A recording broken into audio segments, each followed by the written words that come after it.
Sabırma minem Dağlar menip dağlar düşesi Var ormanlardır izlerini kişi Tuzlu sular küpmeşesi Şirde miken elle kükte miken Mina digen behin aşkışı Kükte bulsa beni bağlar idim Bulsa eğer bulsa baskışı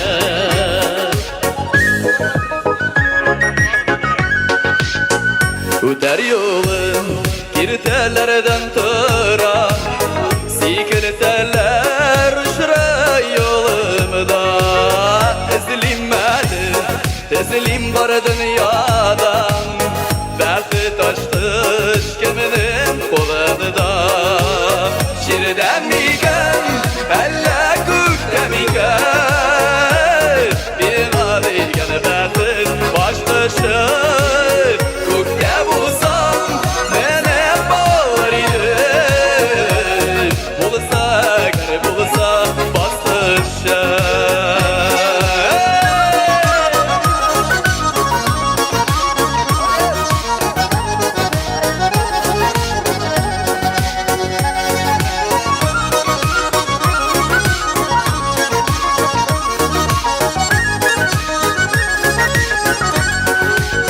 Hayalımda zengin kükünü gizer Dengizlerini inlep ötemi Köngel türlerimde yazı yarsın benim Yazıdan bəxit nazılar kütem bir Şirden miken, eller kükte miken Bir nadigen bəxit taşlışı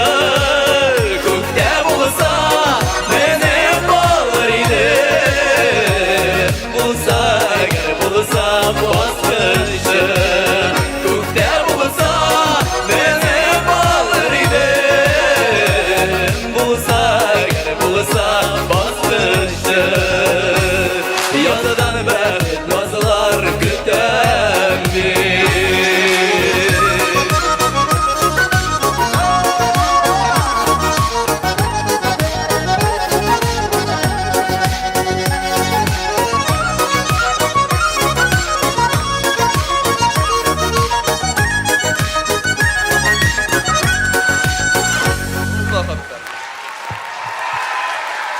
Rishad Fazlı Ahmedov, Marcel Zakirov.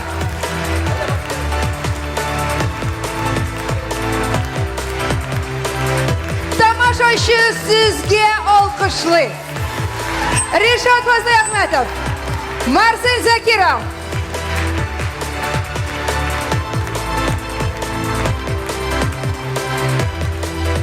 Sizning alkışlarınızdan, sizning reaksiyangizdan ham emotsiyalaringizdan biz barısında ko'rib ham eshitib turamiz. Nomer kuchli bo'ldi, shulay bit.